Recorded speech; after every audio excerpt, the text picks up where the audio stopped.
Circular path पे एक particle को देखो जिसका इनिशियल वेलोसिटी दिख रहा है 2 मीटर पर सेकेंड और इसका टेंजेंशियल एक्सेलरेशन दिख रहा है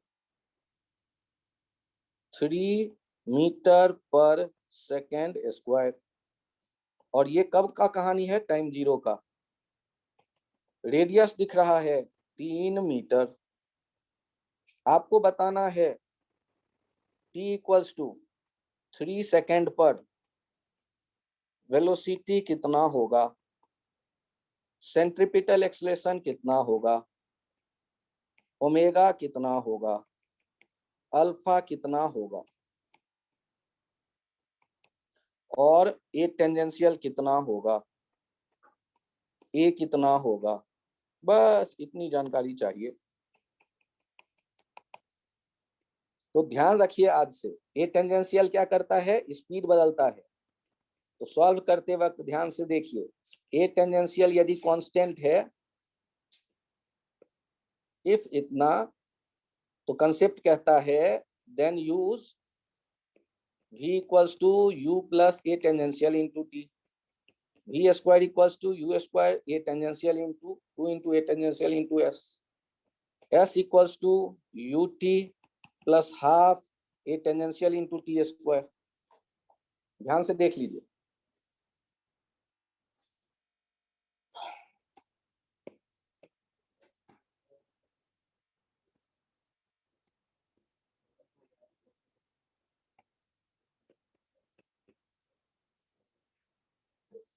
और आप बताइए अब v कैसे लिखेंगे? दूसरा फॉर्मूला सोच लेंगे, v बराबर u plus a tangential into T. u का वैल्यू दिया गया है 2, ए टेंजेंशियल है 3 और टाइम है 3, 11 मीटर पर सेकेंड।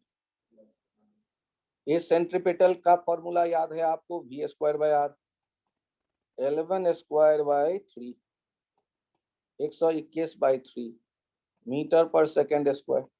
ए टेंजेंशियल कांस्टेंट है तो 3 सेकेंड पे भी यही रहेगा। कितना? जो शुरू में था 3 मीटर पर सेकेंड स्क्वायर। ये कितना हो जाता है? Under root a centripetal square plus a tangential square.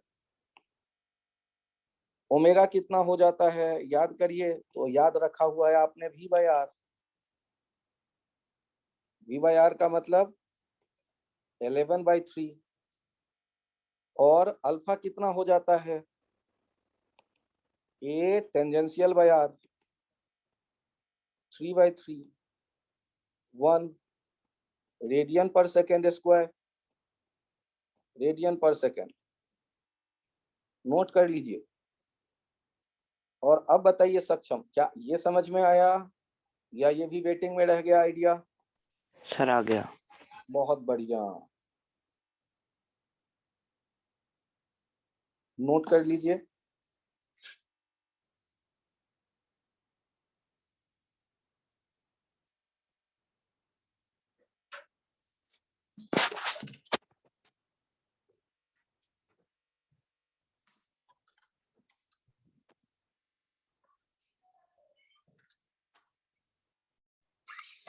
Next point देखिए, आपको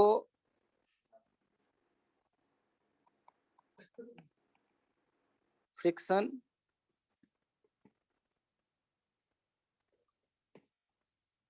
on the wheel of car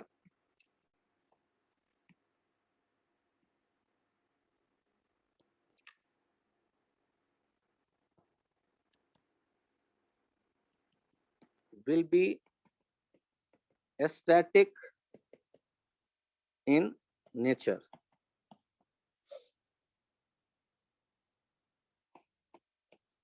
Due to its pure rolling till the car starts skidding.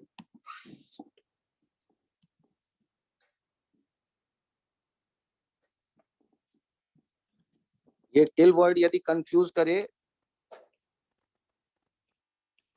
तो लिख देना before the car starts skidding. यदि car skid नहीं कर रहा है तो जो फ्रिक्शन होगा वो स्टैटिक होता है कार के व्हील पे। ये ध्यान रखिएगा और इसका डिटेल आप पढ़ेंगे जब रोटेशन पढ़ेंगे, प्योर रोलिंग पढ़ेंगे उस समय। तो अभी आप उसके डिटेल में बहुत जाने की कोशिश ना करें। और ये ध्यान रखें कि स्टैटिक फ्रिक्शन के बारे में आपको पहले बताया है।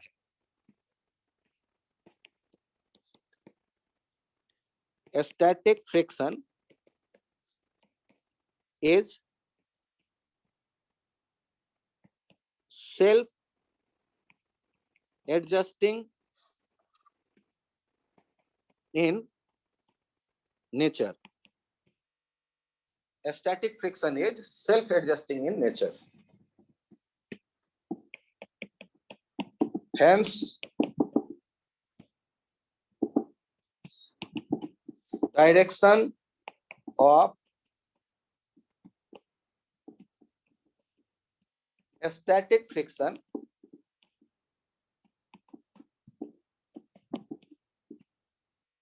will be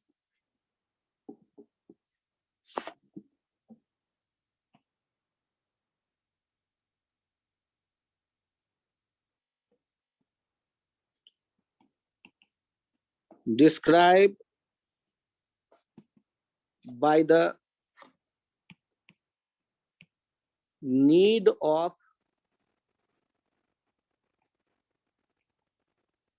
this friction in the particular event. इसका मीनिंग मैं एग्जांपल से समझाऊंगा। Hence, direction of static friction will be described by the need of this friction in the particular event. मतलब स्टैटिक फ्रिक्शन का जो डायरेक्शन होगा किसी event में उसकी नीड है किस तरफ, उसके आधार पर। पहले से हम कुछ नहीं बोल सकते कि वेलोसिटी के डायरेक्शन में, वेलोसिटी का अपोजिट, वेलोसिटी के नॉर्मल पे कुछ नहीं बोल सकते, क्योंकि स्टैटिक फ्रिक्शन जादूगर है। तो उसका डायरेक्शन पहले से डिसाइड नहीं किया जा सकता।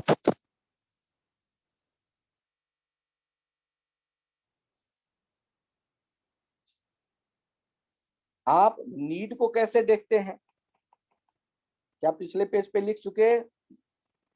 यस सर, लिख लिया। चेंज करूं page? Yes sir. Yes sir. आप एक एग्जांपल देखिए। ये एक रोड पे, हॉरिजॉन्टल रोड है, ये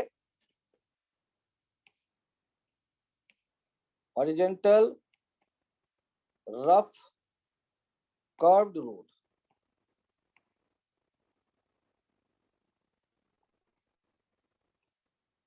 horizontal curved rough curved road है ये।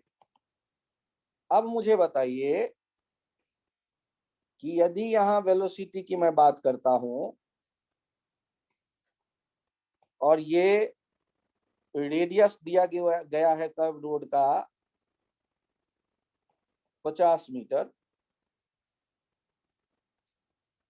और इस समय वेलोसिटी दिया गया है 8 मीटर पर सेकेंड, और ये जो है इसके बारे में आपसे कहा गया कि इस मोमेंट पर स्पीड कांस्टेंट है, स्पीड इज कांस्टेंट। जो कार आप देख रहे हैं, तो आपसे कहा गया उस कार का मास है 900 kg,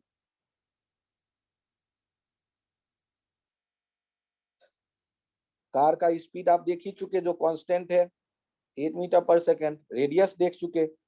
आपसे कहा गया फाइंड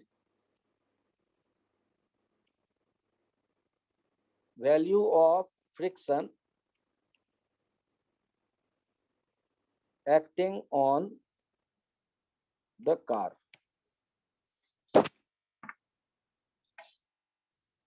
अब कैसे बनेगा ये क्वेश्चन, है तो थोड़ा मुश्किल।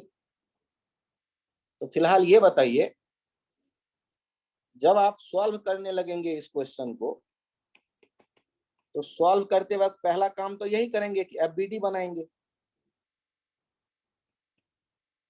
तो एफबीडी में एमजी किधर दिखाएंगे, डाउनवर्ड। तो सर्किल बना के क्रॉस कर दो तो वो डाउनवर्ड बताएगा। और नॉर्मल किधर आएगा, आउटवर्ड, अपवर्ड। हॉरिजॉन्टल प्लेन को स्क्रीन जो है आपका मोबाइल का वो मान लो, या टैब का, या डेस्कटॉप का, या प्रोजेक्टर जहां प्रोजेक्ट किया है उस प्लेन के परपेंडिकुलर आउटवर्ड। और वेलोसिटी आपको दिख रहा है।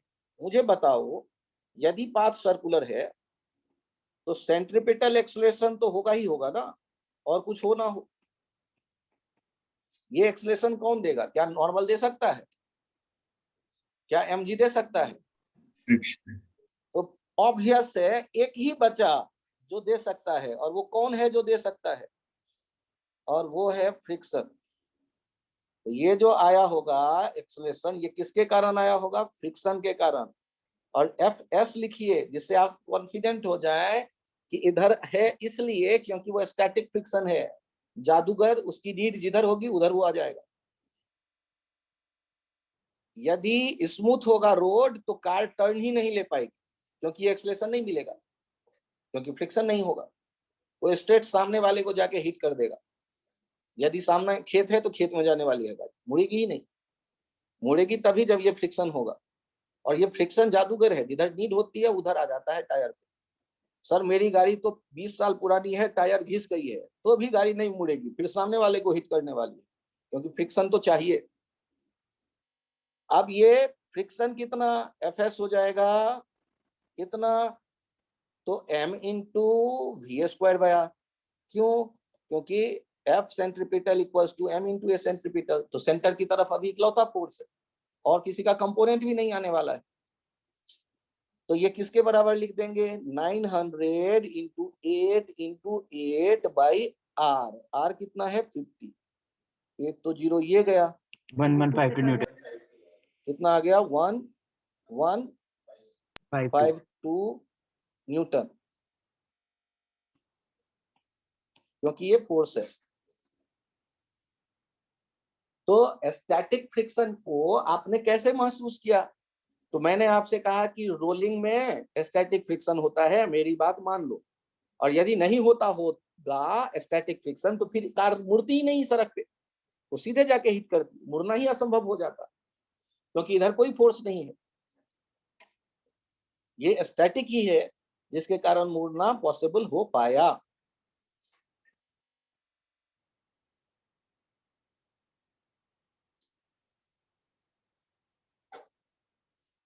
चेंज करूं पेज, क्या पेज चेंज कर दूं? 1 मिनट।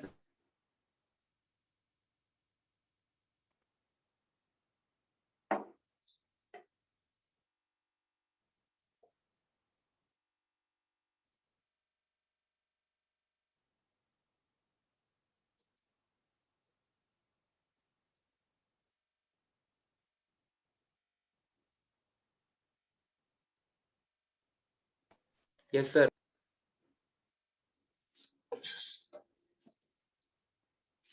मुझे ये बताओ, यहां पर अब कार के बारे में आपको मैं बता रहा हूं। ये 1000 केजी वाली कार, स्पीड इसकी है 10 metre per second, tangential acceleration है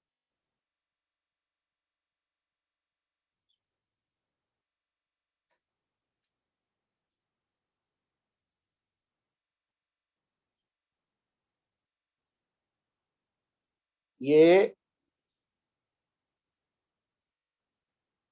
3 metre per second square. Radius दिया गया है कर्व रोड का, रेडियस दिया गया है 25 मीटर।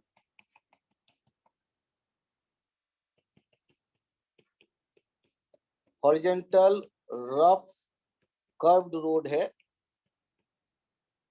ये मैंने क्लियर कर दिया आपको।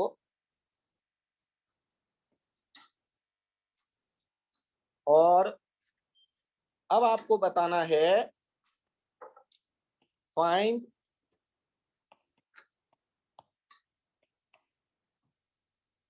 Value and direction of friction acting on this car, of friction acting on this car। Car पे कितना फ्रिक्शन होगा इसका वैल्यू हमें चाहिए। डायरेक्शन क्या होगा, मैग्नीट्यूड क्या होगी, नेचर क्या होगा, सारी बातें।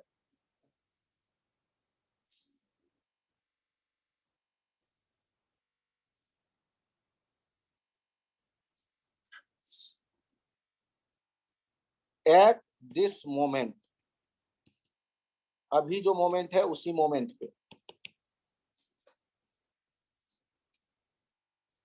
इस मोमेंट पे कितना होगा फ्रिक्शन कार पे एक्ट करने वाला, ये हमें बताना है।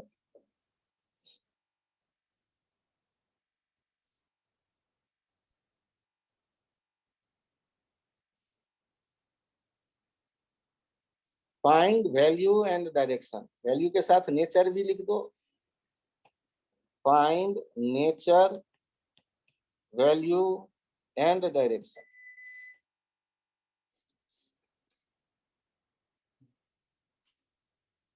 क्वेश्चन में डायग्राम बना लिया, ठीक, सही है, बहुत बढ़िया। सोचो कि कार के फ्री बॉडी डायग्राम में कार पे क्या क्या आप देख रहे होगे। एक mg इनवर्ड, एक नॉर्मल आउटवर्ड, एक centripetal acceleration v²/r 100/25 that is 4 metre per second square, एक tangential acceleration 3 metre per second square, एक net acceleration √ac² plus at² that is 5 metre per second square, और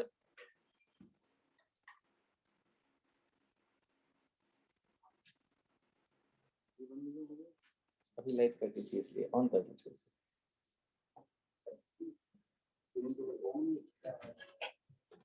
वो भी चालू है। अब यहाँ पर आप मुझे बताइए, ये एक्सेलरेशन देगा कौन? जो एक्सेलरेशन है ये देगा स्टैटिक फ्रिक्शन, क्योंकि इस और कोई है ही नहीं। स्टैटिक फ्रिक्शन का ही एक कंपोनेंट टेंजेंशियल एक्सेलरेशन देगा और एक कंपोनेंट सेंट्रीपिटल एक्सेलरेशन देगा। तो Fs किसके बराबर लिखोगे? Fx लिखोगे m इंटू ए, क्योंकि यही है जो देने वाला है। 5000 न्यूटन। हॉरिजॉन्टल लेवल में और कोई है ही नहीं। 1000 इंटू 5 5000 न्यूटन। तो पर ये फ्रिक्शन स्टैटिक क्यों है, ये समझ नहीं आ रहा। ये तुम्हारे समझ में कैसे आएगा? तुम्हारे समझ में तो ये भी नहीं आ रहा होगा कि दौड़ते हैं तो पैर पे कौन सा फ्रिक्शन लगता है। दौड़ते हैं तो पैर पे कौन सा फ्रिक्शन लगता है? स्टैटिक से। वो भी कहाँ समझ में आता है कि सर स्टैटिक क्यों, मैं तो दौड़ रहा हूँ, काइनेटिक लगेगा। तो आज से याद रखो ना, सर ने कहा था इसलिए। ठीक और है। रोटेशन तक थोड़ा मैच्योर हो जाओगे, दिमाग काम करने लगेगा तो समझ में आ जाएगा। यदि स्टैटिक नहीं होगा, तुम अपना अकल ऐसे लगाओ, यदि स्टैटिक नहीं होगा और काइनेटिक होगा तो फ्रिक्शन का डायरेक्शन बोलो तो किधर होता? अरे जिन जिन के समझ में नहीं आया है स्टैटिक, वो बताओ, यदि काइनेटिक लगता तो किधर लगता फ्रिक्शन? अब वो भी नहीं पता है, 1 नंबर के गधे। सर वेलोसिटी A के के अपोजिट, opposite। वेलोसिटी के अपोजिट काइनेटिक फ्रिक्शन में कोई एडजस्टमेंट नहीं होता। और यदि वेलोसिटी के अपोजिट लगता तो वो या तो स्पीड बढ़ाएगा या घटाएगा, उसका तो और कोई मकसद है ही नहीं। अब अकल लगा लो तो फिर सेंट्रीपिटल एक्सलेशन कौन देता? और सेंट्रीपिटल Static। एक्सलेशन और टेंजेंशियल एक्सलेशन देने की ताकत उसमें बचती ही नहीं काइनेटिक होता तो। जबकि आंखों से तो यही दिखता है कि सड़क पे कार मुड़ती भी है, तो मुड़ती है तो आज से मान लो कि वो स्टैटिक है तभी मुड़ पाएगी, वरना नहीं मुड़ेगी। ठीक है अब भी नहीं मन सर मान हम रहा। स्टैटिक फ्रिक्शन के लिए सिर्फ सेंट्रीपिटल एक्सेलरेशन वाला नहीं लेंगे? सेंट्रीपिटल एक्सलेशन की तरफ नहीं लगेगा। यहाँ मुझे ये बताओ आप लोग, टेंजेंशियल एक्सलेशन फिर कौन देगा, नॉर्मल या एमजी? कौन देगा बताओ आप? टेंजेंशियल कौन देगा? कोई है दूर दूर तक? कोई है नॉर्मल एमजी के अलावा? दूसरा फ्रिक्शन वाला भी तो होता है कौन सा वाला? सर। फोर्स के नाम पे कौन कौन आएगा? कार किसके किसके साथ इंटरेक्ट कर रहा है ये बताओ। एक्सटर्नल फोर्स कौन कौन से हैं कार पे? कांटेक्ट के कारण नॉर्मल और फ्रिक्शन, और अर्थ के कारण ग्रेविटी। ऐसे सोचते हैं, ठीक है? कैसे सोचते हैं? धागा होता, रस्सी होता, कार के भीतर बैठ के आप भले ही सुमो पहलवान हो, कितना भी धक्का दोगे कार नहीं चलेगी। कार को धकेलना है तो आपको बाहर आना पड़ेगा, कार से उतरिए और तब धकेलिए। मतलब इंटरनल फोर्स एक्सलरेट नहीं कर सकता सिस्टम को, एक्सटर्नल फोर्स चाहिए। एक्सटर्नल फोर्स कौन कौन है कार पे? सर मैंने तो बढ़िया वाला पेट्रोल डलवाया है जो हवाई जहाज में डालते हैं, उससे भी नहीं चलेगी यदि फ्रिक्शन नहीं है तो। सर मेरा कार तो जगुआर का है, 2 करोड़ का लिया था, तब भी नहीं चलेगी यदि फ्रिक्शन नहीं है तो।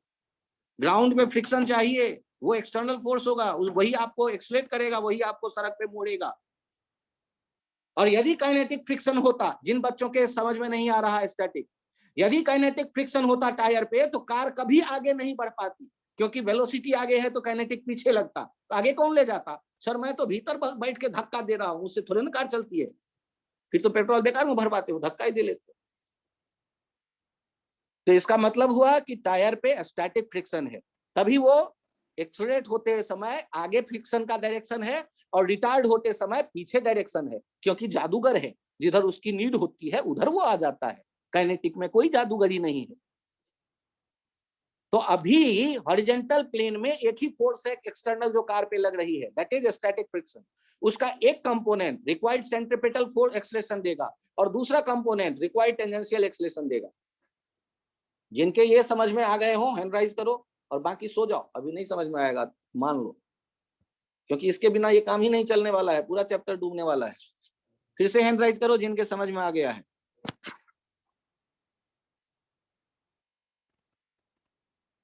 अभिनव, आदित्य राय, ऋषिकेश, करण, पार्थ, नहीं समझ में आया तो बोलो नहीं आया समझ में। यस सर, नहीं आया। बहुत बढ़िया। और किस किस के नहीं आया वो भी बोलो। सर बस ये समझ नहीं आया सर, वो जो टेंजेंशियल एक्सेलरेशन है सर, वो काइनेटिक फ्रिक्शन नहीं लगेगा उसमें? अच्छा, वो समझ काइनेटिक नहीं आया फ्रिक्शन का डायरेक्शन किधर होता सानिया, बताना थोड़ा सा। सर। वेलोसिटी के अपोजिट। तो वो वेलोसिटी के अपोजिट फ्रिक्शन होगा और कार आगे की तरफ एक्सलेट होगा, कैसे पॉसिबल है बालके? सोचो, यदि काइनेटिक फ्रिक्शन होता और पीछे की तरफ होता तो कार आगे कैसे जाती? आगे एक्सलेशन कौन देता? कार को आगे ले ही कौन जाता ये बताओ अब। तो मन को मनाओ, ये स्टैटिक फ्रिक्शन की जादूगरी है जिसके कारण कार एक्सलेट होकर आगे जा रही है। अब तुम ये भी सोचो, कार रुकेगी कैसे सर? ब्रेक लेने पर फिर रिटार्डेशन देने वाला भी काम ये स्टैटिक फ्रिक्शन ही करता है, वो पीछे की तरफ हो जाता है उसका डायरेक्शन। ओके तो सर। आपको क्या बताया है कि जादूगर है स्टैटिक फ्रिक्शन। अभिनव कान खुला हुआ है, सुन रहे हो तुम भी? बालक कान खुला हुआ है? अभिनव गायब हो गया। आदित्य तुम भी आज चुपचाप बैठे हुए हो, क्या बात है? बोलने की स्थिति में नहीं हो क्या? कुछ बोलो, नहीं समझ में आया या समझ में आया?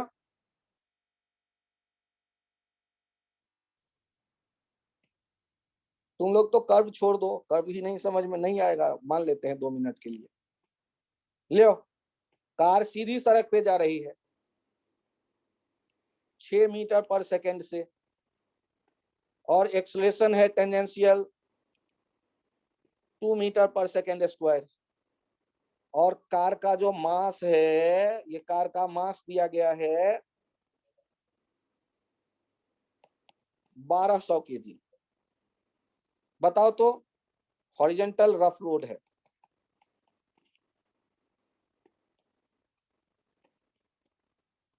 चलो ये हॉरिजॉन्टल रफ रोड कौन सा, स्ट्रेट।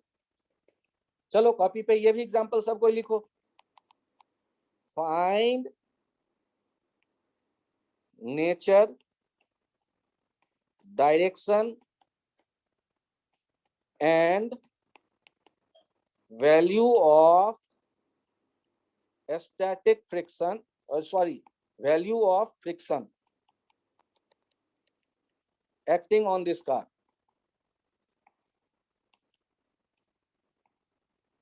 चलो एनएलएम का नाम सुना है, चैप्टर शुरू हो जाओ।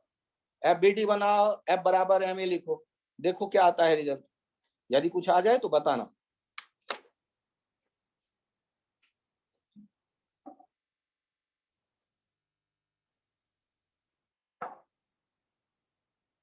$2400 आगे की तरफ।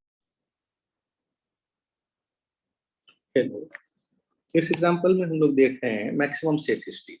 यदि हॉरिजॉन्टल रफ रोड पे कोई कार चल रही हो तो उसकी मैक्सिमम सेफ स्पीड क्या होगी। तो देखिए कार का मास mg, वेट जो होगा वर्टिकल डाउनवर्ड एक्ट करेगा, हॉरिजॉन्टल रोड है, नॉर्मल अपवर्ड एक्ट कर रहा होगा।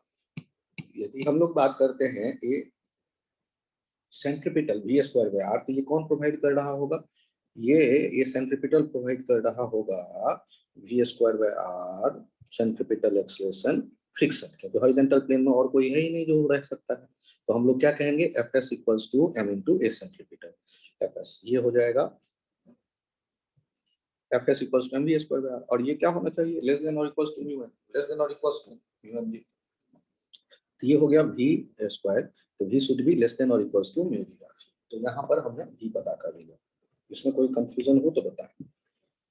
अब नेक्स्ट पॉइंट देखते हैं हम लोग इसमें आगे चल के कि यदि हम लोग यहाँ देख रहे हैं कार, और जो ऐसे रोड पे है जहाँ टायर के टायर और रोड हॉरिजॉन्टल रफ रोड के बीच फ्रिक्शन कोएफिशिएंट है 0.8, तो हम क्या लिखेंगे, Fs फिर से वही, यदि मैक्सिमम सेफ स्पीड चाहिए तो Fs MAC होगा, क्योंकि ये जो है सेंट्रीपिटल एक्सेलरेशन कौन सा फोर्स प्रोवाइड कर सकता है, तो सेंट्रीपिटल एक्सेलरेशन यहाँ कौन देगा, v²/r।